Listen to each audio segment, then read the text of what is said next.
Estamos de volta aqui com o nosso Espaço Cidadão, ao vivo pela TV União, a TV do Cidadão.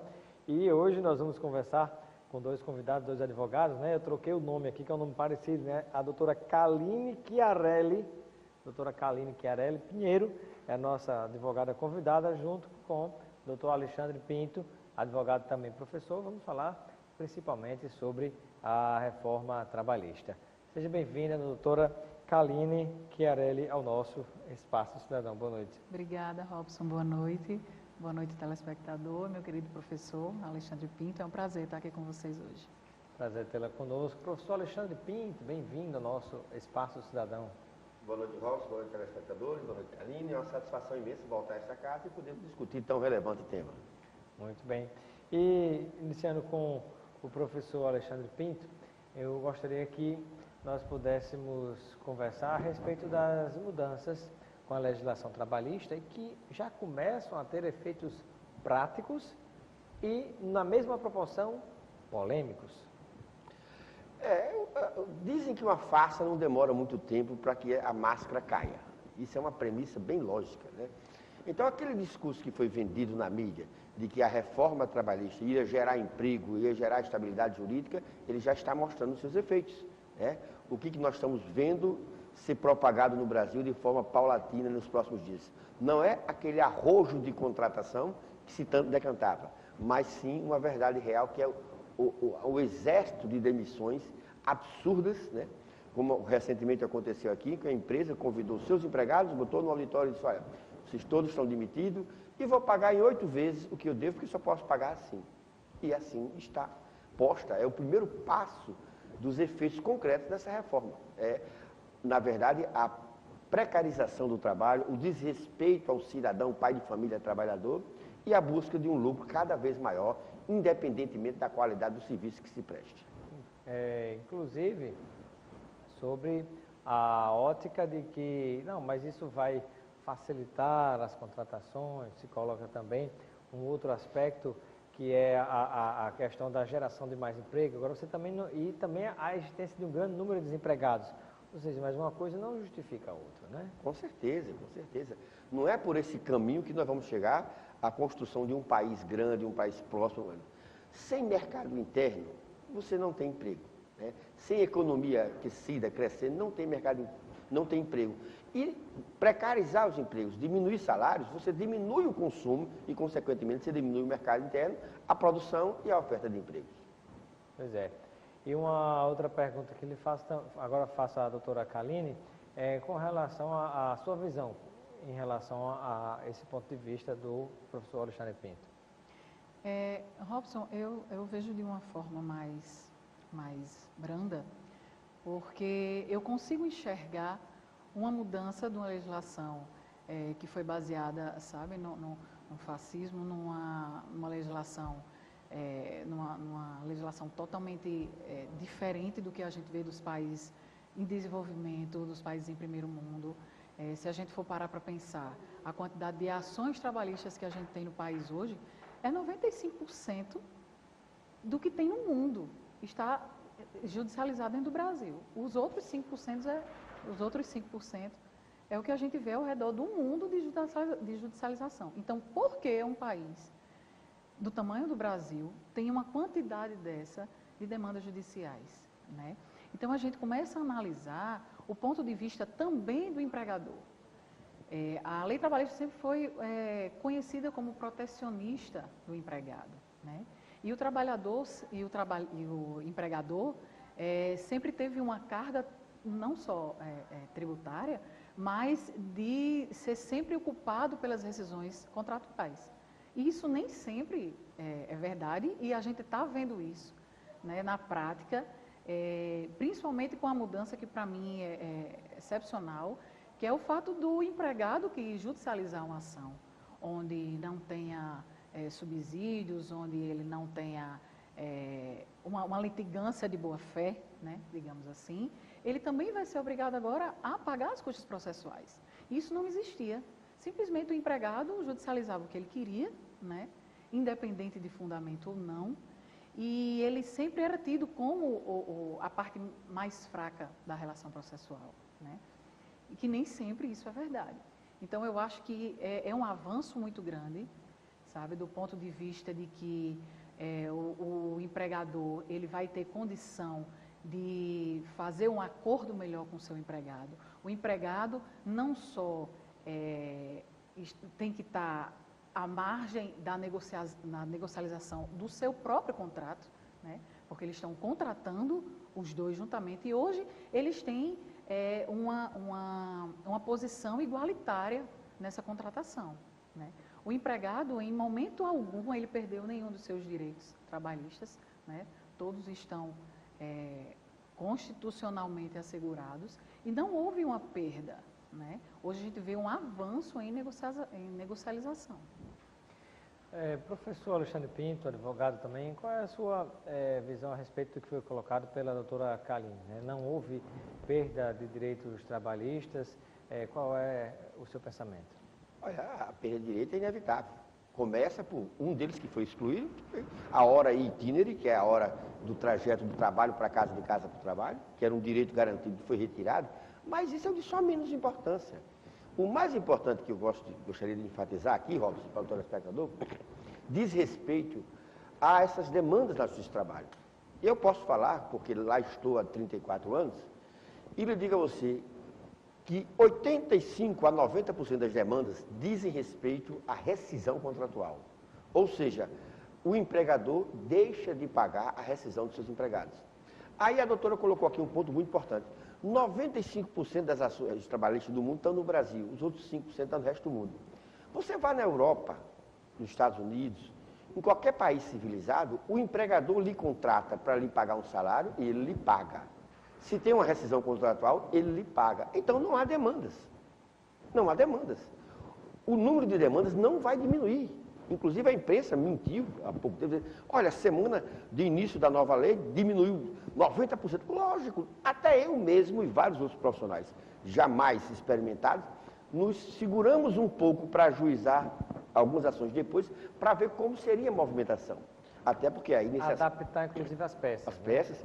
Até porque aí nesse aspecto há um crime muito grande cometido pelo presidente do TST, de uma irresponsabilidade monstruosa, que ele teve um prazo do vacatio legis para adequar as súmulas do TST à nova realidade, e ele não fez. Isso é um erro. Não fez porque nós sabemos que ele é um dos poucos na corte que é a favor da reforma. Então ele, como presidente, deveria ter puxado isso, e não puxou. Agora, veja só, muita crítica se faz à Justiça do Trabalho, e até alguns defendem a extinção dela, porque diz que tem ações demais. Então nós devíamos extinguir as varas criminais. Porque o número de ações criminais aumentou assustadoramente no nosso estado e no Brasil todo. E qual é o motivo do aumento de ações, de demandas criminais? Aumenta a criminalidade. Se eu lhe garanto a você, telespectador, se o nosso empregador, ele pagar a rescisão dos empregados, as demandas do Justiça do Trabalho reduziria em mais de 80%. Agora não paga, aí você também não pode querer que o empregado fique. O que não é justo, Robson, com todo respeito, é o cara demite o empregado e diz que não vai pagar, que vamos fazer um acordo, que vou lhe dividir em 10 parcelas, e no outro dia ele está sentado no restaurante tomando um vinho de R$1.000. Se a empresa está em condição de dificuldade, eu sou um que advogo que se possa flexibilizar e tentar se buscar uma solução. Agora, eu tentar dividir o seu pão francês e ele ficar com uma garrafa de vinho, um Bordeaux de R$1.000, aí não dá para fazer isso não é justo. Então esse aspecto tem que ser relevante. Quem está lhe mandando um abraço aqui, professor Alexandre Pinto, é o Marcos Barreto, diz que é cunhado de Roberto Furtado. Mandando um abraço para você, nosso telespectador. Marquinhos, grande figura. E pergunta à doutora Kaline Chiarelli, como é que a senhora viu como advogada, que atua também mais no lado patronal, né, doutor Alexandre Pinto, mais no lado do trabalhador, do empregado, eu gostaria de saber como é que a senhora viu essa demissão que aconteceu por parte da Universidade Estácio de Sá e também pela própria Universidade de Potiguar, aqui no Rio Grande do Norte. Robson, a gente vem há alguns anos no país, né, com uma recessão, uma crise, acho que até mundial, e é inevitável que uma hora isso sobrecarregue o empregado, o empresário, né? Eu acredito, inclusive, que a vinda dessa modificação na lei, dessa nova lei, vai fazer com que haja a meritocracia do empregado, né? Muitas vezes não é justo você estar com um empregado que não lhe dá um retorno esperado, né? Não cumpre as funções que ele está. Muitas vezes fica um jogo e uma queda de braço entre o empregado e o empregador, porque um não quer demitir porque vai pagar a rescisão, o outro não quer demitir e fica... Então, eu vejo a facilidade hoje dessa mudança da legislação em haver um acordo entre as partes e eu acredito, viu, professor, com todo respeito também, que existe uma meritocracia no empregado. Nenhum empregador, nenhuma empresa vai querer um funcionário excelente, um funcionário que consiga atingir todas as expectativas da empresa. Ele não vai perder esse empregado, ele não vai mandar esse empregado embora, a não ser que exista uma coisa superveniente, ou uma crise, ou alguma coisa que saia dos poderes que ele tem na mão de gerir a empresa dele, né?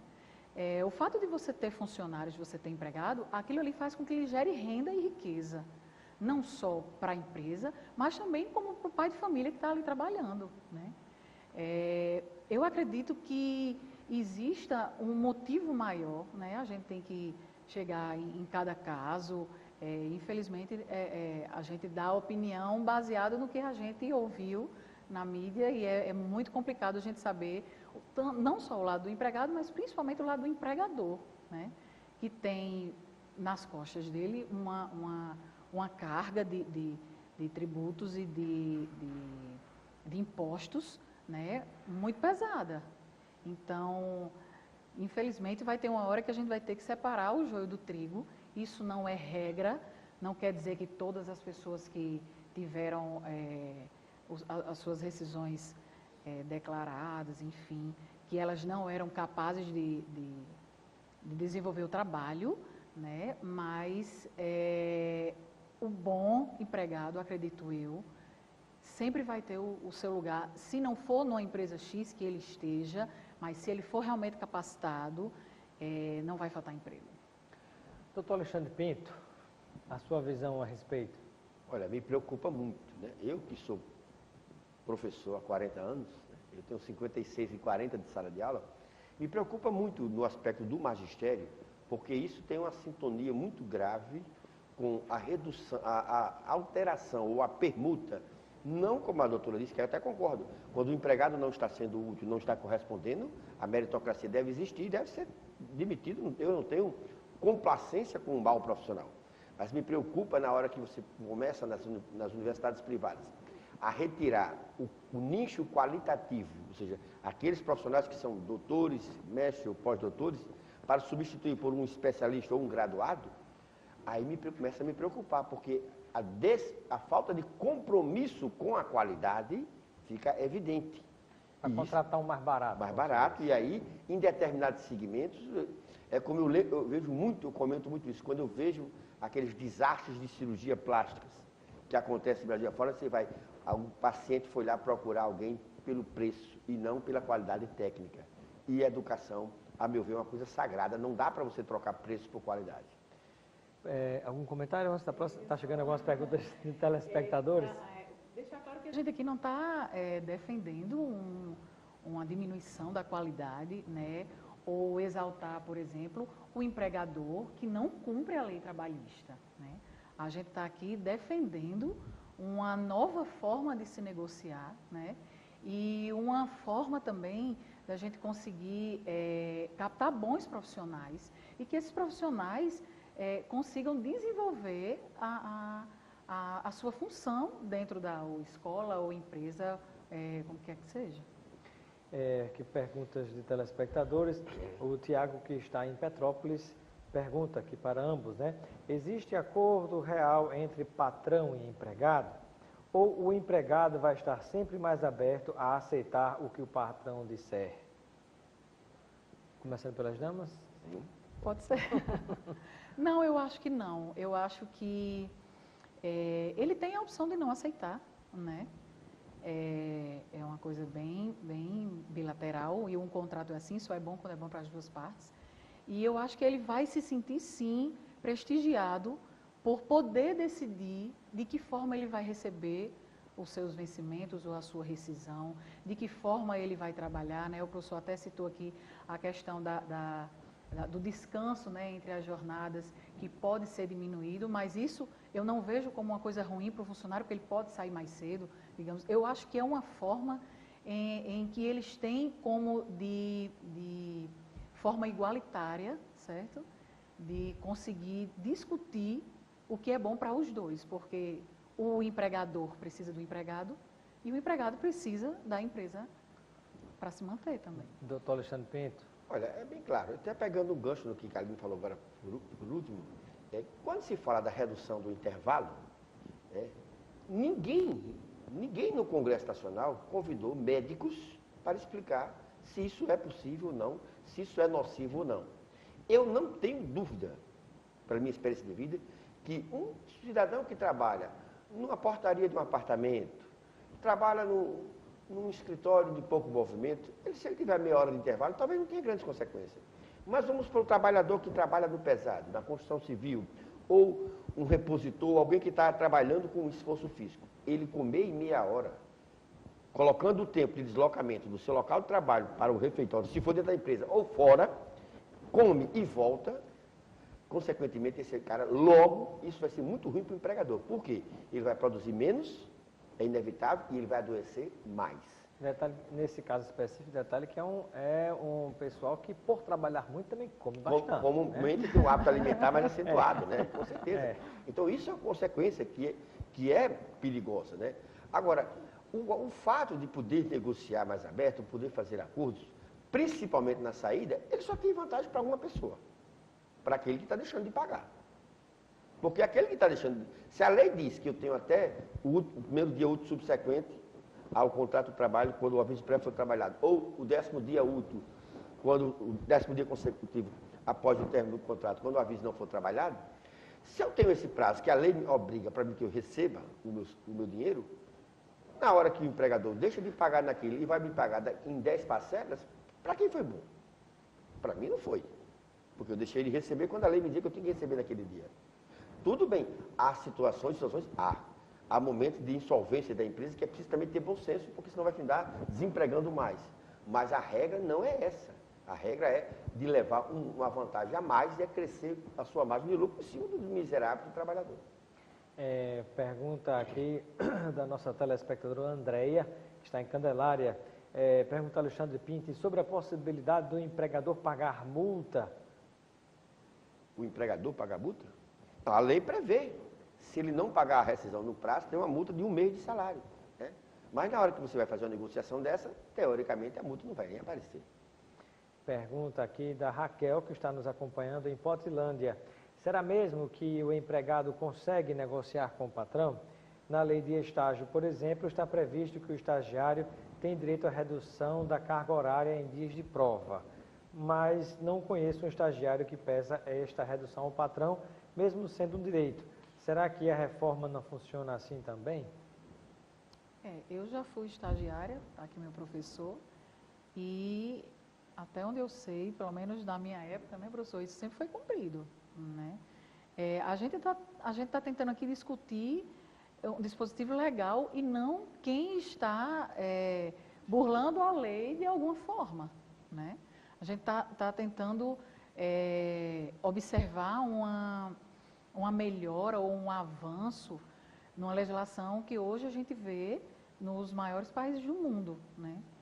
E fazendo esse comparativo, a gente não veio defender quem burla a lei nem de um lado nem de outro. Muito bem. Nós vamos a um breve intervalo e no retorno continuaremos com essa entrevista conversando com o professor Alexandre Pinto, advogado que atua na área trabalhista, e também com a doutora Kaline Chiarelli Pinheiro, que é advogada e conosco está abordando também o tema da reforma trabalhista e já as suas consequências práticas. Daqui a pouquinho nós voltaremos contando com a sua audiência.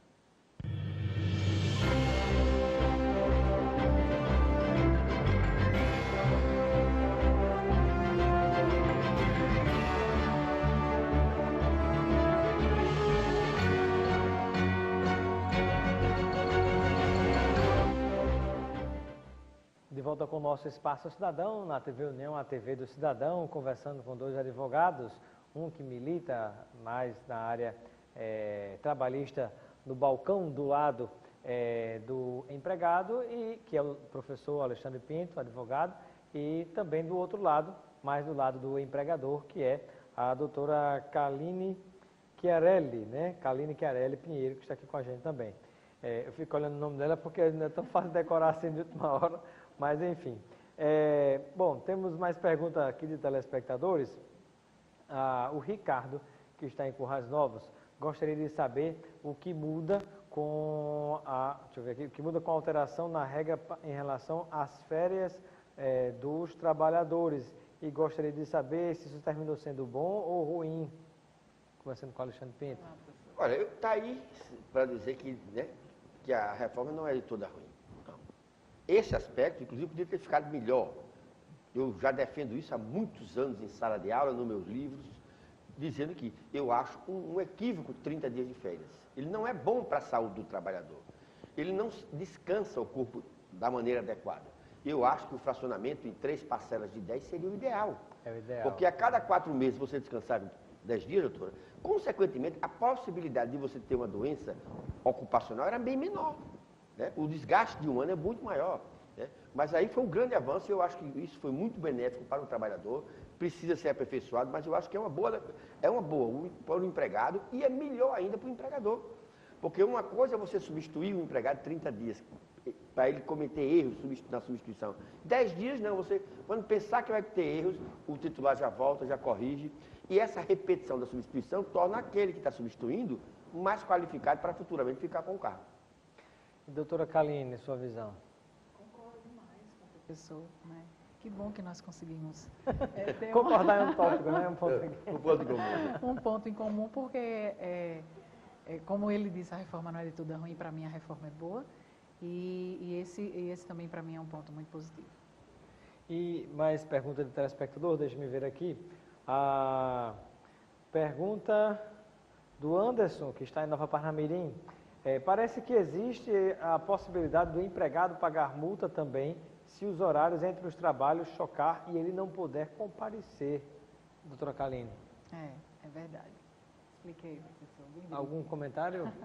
Não entendi. Ele está dizendo assim, segundo a visão dele, parece que existe a possibilidade do empregado também pagar multa se os horários entre os trabalhos chocar e ele não puder comparecer. Não, talvez ele esteja se referindo ao contrato de trabalho intermitente. Só nessa hipótese que então vamos explicar para o telespectador o que é o trabalho intermitente. O trabalho intermitente é aquele em que você assina um contrato com a empresa, ela assina a sua carteira e ela vai lhe dizer quando ela quer que você vá trabalhar. Então ela lhe avisa com antecedência e você é obrigado a confirmar. Se você confirmar que vai trabalhar e não comparecer, aí sim surge a hipótese de você poder ser aplicado uma multa. Muito bem. Que é justo, porque a empresa está contando que aquele empregado vai trabalhar, comparecer, né? Exato. Deixa eu ver aqui. Pergunta do Juscelino, que está nos acompanhando em Ponta Negra.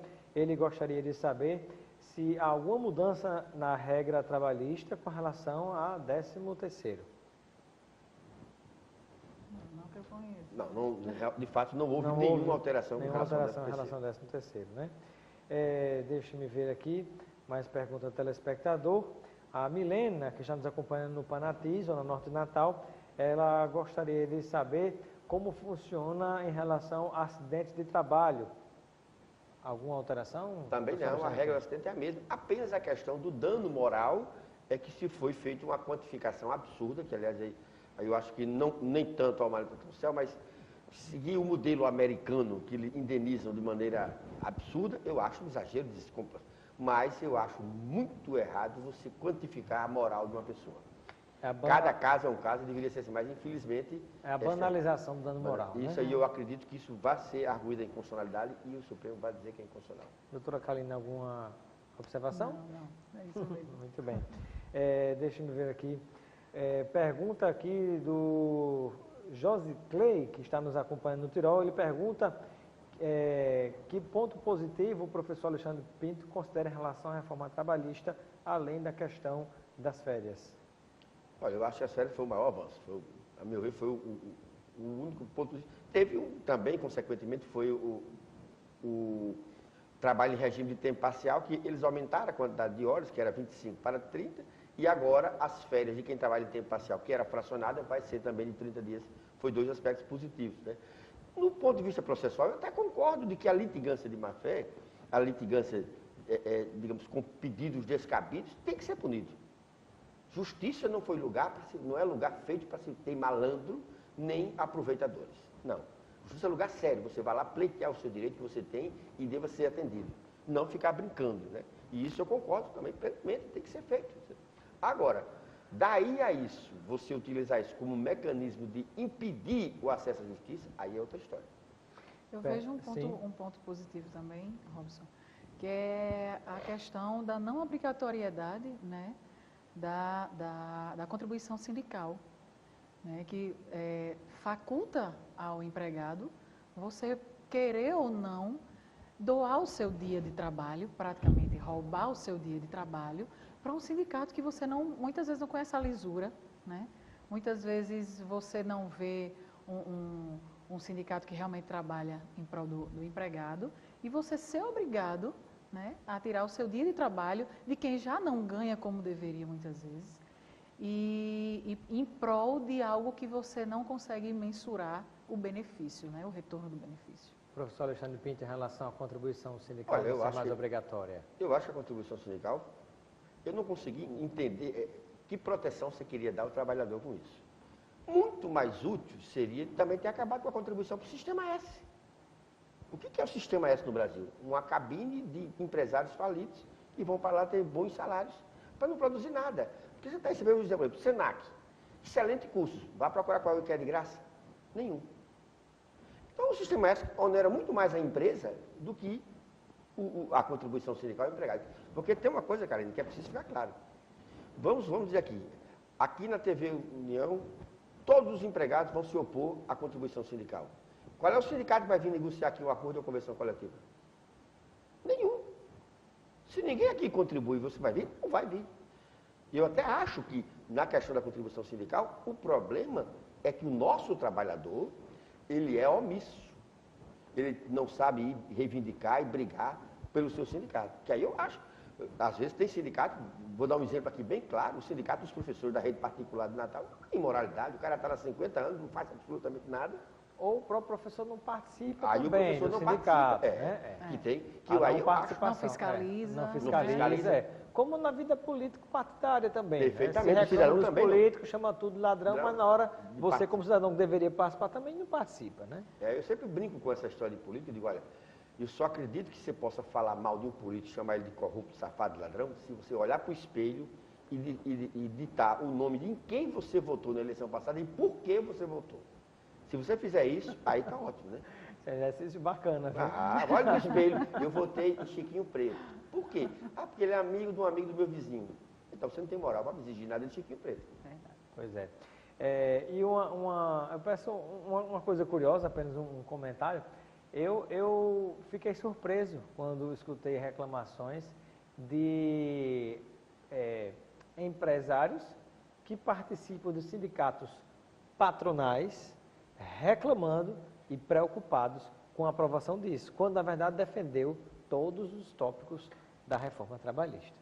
Algum comentário, doutora Kalina? Eu acho que a partir do momento que a gente tem a liberdade de pegar o nosso dinheiro e dar no sindicato, a gente tem um cuidado maior de saber o que está sendo feito com aquilo. Diferente de uma imposição. De toda forma, vai ser tirado um dia do seu trabalho e você não tem como a gente estava comentando, como fiscalizar, como saber para onde foi. E isso acaba, é a mesma coisa do político. Não, eu pago o imposto, ele está lá e ele é obrigado a pegar o meu imposto e transformar em saúde, educação, segurança, enfim. A partir do momento que você faz isso de uma forma voluntária, eu quero dar para tal sindicato, porque eu conheço a lisura das pessoas que estão ali, né? 17 mil entidades sindicais nós temos no país. A Argentina tem 70, a gente está aqui do lado. Né? É um número astronômico, é uma coisa descomunal, né? Então, assim, para onde está indo esse dinheiro? Né? Como o empregado e aí eu estou praticamente advogando para o empregado, né? Como o empregado tem o poder de realmente saber o que está sendo feito com esse dinheiro, né? A partir do momento que esse dinheiro passar a ser voluntário, a quantidade de entidades vai diminuir absurdamente, né, Robson? Eu acho que isso é fato. E aquela entidade que tiver o meu dinheiro, por exemplo, eu vou querer saber o que ele está fazendo com o meu dinheiro. Professor Alexandre Pinto. Olha, veja só, esse discurso, com todo respeito, Arina, não cabe. É muito simples. Né? O número de sindicatos existe porque existe atividades diversificadas. O nosso país é um país continental. Nós não podemos tomar como referência a Argentina, que é um país que é menor do que alguns estados do Brasil. O que a gente tem que levar em conta é que, na verdade, ter ou não ter sindicato interessa a quem?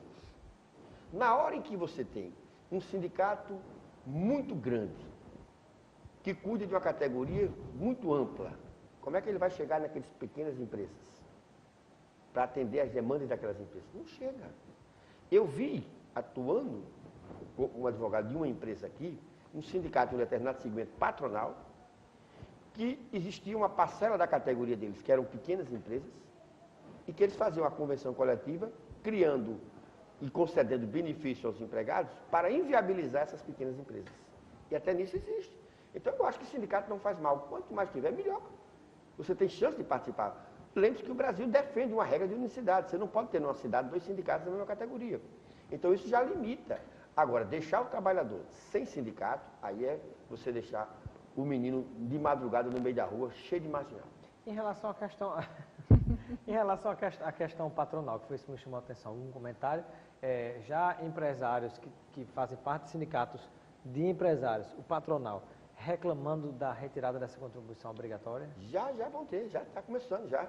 E ele vai ver, porque os empresários hoje entenderam, ao contrário de antigamente, quando eu fiz faculdade, os caras diziam, não, sindicato de empresário, sindicato é coisa de vagabundo, de comunista, e empresário não ia em sindicato. Hoje, você olha, a Fiesp é um sindicato, né?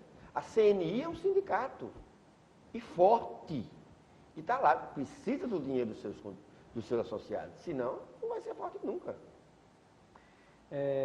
Enquanto só tomar a nossa aqui, água mineral Esterbon, lembrando para você que está em casa nos acompanhando, a água mineral Esterbon, além de envasar esse produto, que é a própria água mineral, mas também fabrica o gelo, produto nosso do Rio Grande do Norte, e também produz a polpa de fruta, que é uma das novidades, muita gente não está sabendo ainda, mas produz polpas de fruta com muita qualidade, distribui para vários estados do Brasil, e além disso, aí você também já sabe, né? Produz o sorvete, o picolé e também a casquinha de sorvete, fornecendo também até para várias outras empresas nacionais e internacionais que atuam aqui e outros estados também. É uma empresa nossa, é Potiguar, é do Rio Grande do Norte, água mineral Esterbon. E pergunta aqui para vocês também, aqui do Mário, que está nos acompanhando em Currais Novos também, abraço ao pessoal do Currais Novos. Ele gostaria de saber o que é que muda em relação a regras de contratação temporária. Existe um limite para mais ou para menos na hora da contratação, doutor Alexandre Pinto? Existe. A regra da contratação temporária ela já tinha mudado um pouco antes da reforma trabalhista, né? Hoje a regra anterior era de, no máximo, 90 dias, né?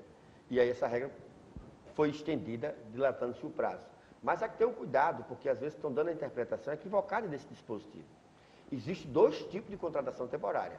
A contratação por prazo determinado, que é feita entre patrão e empregado diretamente, e a contratação de empresa de locação de mão de obra temporária, que aí você utiliza uma empresa terceirizada no meio desse caminho. São 2 regras distintas e que as pessoas estão misturando, achando que é a mesma coisa.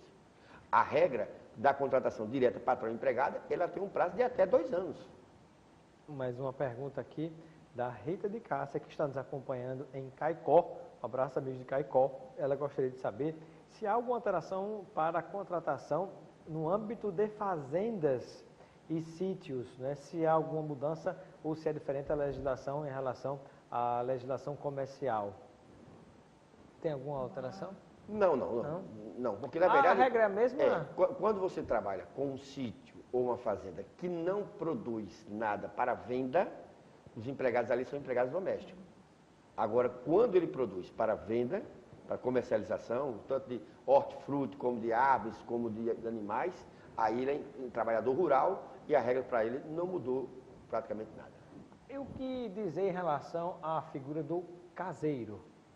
O caseiro é a mesma coisa. O caseiro, se você não tem atividade lucrativa com o estabelecimento, é empregado doméstico. Agora, se você tem... Assim como o jardineiro, a pessoa que trabalha no âmbito da casa, cuidando da alimentação ou da limpeza, motorista, tudo isso está incluído Motorista. como empregado doméstico. Agora, cuidado, se você tem uma casa de praia e você habitualmente aluga esta casa para pessoas utilizarem, aquele empregado ali deixa de ser empregado doméstico e passa a ser um empregado urbano normal. Doutora Kaline, gostaria de fazer alguma observação em relação a outro aspecto que a gente não tenha tratado aqui, que você considera importante? Não, Robson, na verdade é isso mesmo. Eu acho que a gente consegue ter um avanço bom e no Brasil a gente só sabe que as coisas vão dar certo realmente quando elas estão em prática, né? Porque aqui tem uma história de pegar e não pegar, nem sempre, né? Nem sempre a legislação. Infelizmente. Então, é uma coisa, a gente vai passar por um período de adaptação mesmo, e a gente espera que comece a existir mais lisura, né? Mais boa fé, digamos assim, nas contratações de uma forma geral, né? Na população de uma forma geral. A gente chegou a entrar um pouco aqui na parte de política, né? Onde é fácil apontar o dedo e dizer aquele é esse que está errado, e a gente como cidadão muitas vezes se exime de participar, né? E culpa não só os governantes ou o empregador culpa o empregado, e fica esse jogo, né? E a gente começa a ter mais boa fé nas relações, eu acho que de uma forma geral. Tem aqui uma pergunta do Job Neto, não sei se é Job ou Joab Neto, do Alecrim. Ele se pergunta se a filha de Temer acredita no sucesso da lei trabalhista. Algum comentário, professor Alexandre Pinto? Infelizmente eu não a conheço, né? Nem sei se seria eu me recordo, se não me falha a memória, houve uma polêmica danada. Eu acho que ela se posicionou de maneira contrária. Confesso que eu não me recordo. É um fato que tem mais de 6 meses que aconteceu. Tem alguma coisa que eu realmente não me lembro, né? Mas acredito que no fundo, nem ele acredita.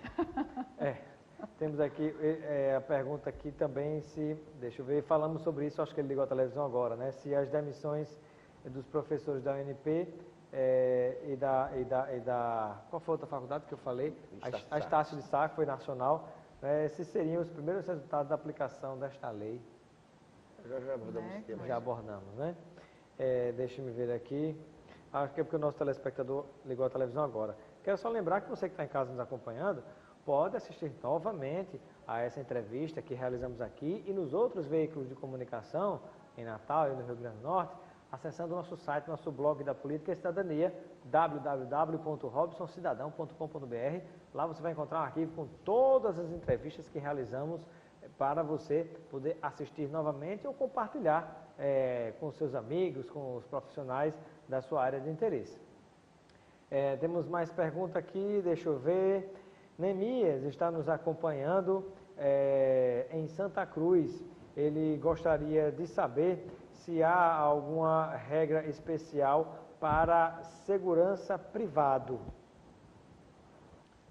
Não. O segurança privado, ele é um empregado, né, que o que tem de mais recente em relação a ele é o direito ao adicional de periculosidade, mas já tem algum tempo que isso foi instituído e ele passou a ter essa vantagem. Mas dos demais é exatamente a mesma regra. É a mesma regra de contratação por exemplo, um profissional que vai cuidar da segurança na sua casa. Se for ele diretamente ou através de uma empresa terceirizada, é a mesma forma? Não, aí não, porque veja bem, na terceirização a contratação é feita entre a empresa e o tomador do serviço. Quando é direto, não. Aí qual é o problema de ser direto? É que pode e vai fazer nascer um vínculo empregatício. Muito bem. Pergunta aqui, deixa eu ver, da Tânia, que está nos acompanhando em Petrópolis. Ela gostaria de saber a opinião dos entrevistados em relação ao caso polêmico envolvendo o empresário Flávio Rocha, no que diz respeito ao problema com o Ministério do Trabalho. A doutora Kaline. Robson, acho que nesse caso a gente vê praticamente uma perseguição, né? A gente há 15 anos atrás, a Guararapes empregava 15 mil funcionários e hoje emprega a metade, né? Era uma geração de renda e de empregos enorme para o Estado, né? De riqueza. Hoje quem gera riqueza no nosso país são os empresários, mesmo com toda a carga tributária, mesmo com todas as leis, não só trabalhistas como, né? Então, era uma geração de riqueza para o Estado e quanto mais a empresa cresce, parece que, não sei, o Ministério Público, o pessoal vem para impedir aquilo ali, né? A quantidade de famílias que foram beneficiadas, que trabalharam naquela empresa, e hoje a gente vê praticamente uma perseguição, eu diria até política, né? Professor Alexandre Pinto, sua visão a respeito? Olha, eu acho que a lei existe para ser cumprida. As instituições têm que ser respeitadas, né? Tanto o empresário quanto a instituição tem que ser respeitado e o Ministério Público também tem que ser respeitado. Mas é muito estranho esse discurso do doutor Flávio Rocha, na medida em que eu conheço outros empresários muito grandes no Rio Grande do Norte e que não tem nenhum problema com o Ministério Público, né? A questão é de que você tem alguma prática, porque o mercado que ele concorre é um mercado desumano, que é o mercado chinês, onde há um subemprego, não há nenhum respeito pela dignidade humana, e esse tipo de prática a gente não pode se admitir que se instale no Brasil. Em nome de você ter uma empresa grande ou um lucro grande, você tornar o empregado um servo do tempo da escravidão. Então, há um aspecto, há pontos polêmicos, há isso, aquilo outro, mas eu não acredito em uma perseguição em si, não. Eu acho que há muito mais um desacerto de condutas. Muito bem. Deixa-me ver aqui a participação do André. O André gostaria de saber, né, não falou o bairro nem a cidade, acho que deve ser aqui de Natal, ele gostaria de saber a opinião do professor Alexandre Pinto em relação à modificação que seria mais danosa ao trabalhador. Tem algum aspecto que você destacaria que seria mais penoso? Acho que é isso que ele quer saber. Tem.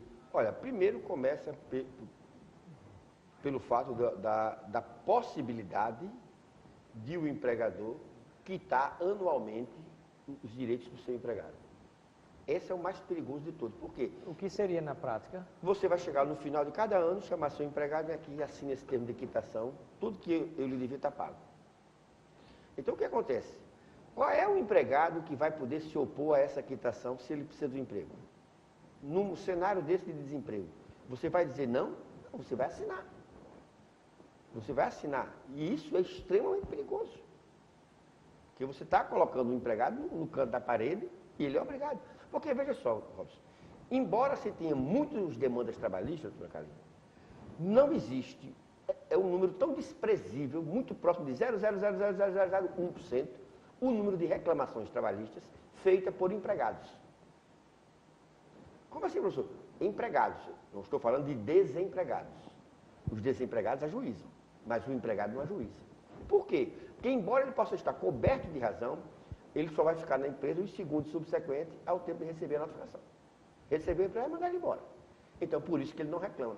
Então, na hora que você cria esse instituto da quitação, você cria um perigo, um precedente perigosíssimo para que todo mundo vá fazer isso. E na hora que o empregado sair da justiça, em vez dele reclamar um absurdo que só é reclamar 5 anos, ele só vai poder reclamar menos de 1 ano, que é o restante do ano subsequente ao ano que ele quitou. Doutora Kaline, alguma observação em relação ao que o doutor Alexandre colocou? Robson, eu acho que a gente tem que partir desse princípio da vontade das partes, né? A partir do momento que o empregado esteja se sentindo, até porque foi ele que fez o contrato com o empregador, a partir do momento que ele esteja se sentindo prejudicado, já que eles estão em um mesmo patamar, ele vai ter condição de dizer por que eu vou assinar isso? Em qual parte do nosso contrato está que eu sou obrigado a assinar o que eu não recebi, né? Eu acredito que a gente tem que partir do princípio onde as pessoas serão honestas, né? E isso não ocorrendo e o empregado sendo um bom empregado, com certeza a empresa perde muito. E o empregador, como empresa, não vai querer perder um bom funcionário. Um abraço para Alexandre do Alecrim e a pergunta aqui do Fernando Pinto. Ele diz, acho que é GEGAL, recebeu 15 milhões de multa por dano moral coletivo pelo Ministério Público do Trabalho. É justo? botou Gegal, e diz assim, a Coteminas fechou, não é exemplo? Olha, se a Gerdau recebeu essa multa, algo de errado ele fez. Né? Se a sua empresa está funcionando perfeitamente, não existe multa. Eu conheço dezenas de empresas aqui, eu vou dar um exemplo aqui, um prato que eu conheço bem de perto. E tem várias empresas que você passa ano, termina ano, e você não vê o nome dele nos seus trabalhos. Só para você ter uma ideia, na terceirização, existe uma empresa chamada Gelri, que é a maior empregadora do Brasil, não é a Guararapes não, a Gelri é a maior do Brasil. Sabe quantas demandas trabalhistas tem contra a Gelri? Aqui? 0. Por quê? Porque ela trabalha corretamente. Então, veja só, o maior empregador do Brasil é a Gelri, e ela não tem demanda trabalhista contra ela. Nem tem Ministério Público perseguindo ela. Um abraço para Josemar França Júnior, obrigado pela sua audiência. E finalizando aqui a participação da Micaela, diz que foi aluna do professor Alexandre Pinto em concurso e quer saber se tem alguma novidade de concursos por aí. Recentemente o TRT fez um concurso agora, né? Essa semana. Essa semana? Foi. Já passou a inscrição? Não, já foi. A prova foi Ah, já domingo. teve a Foi prova? domingo Tem passado. algum em vista, não? Algum concurso? Não, no momento não. Ah, Há uma retração, pelo contrário. uma retração, né? Muito bem.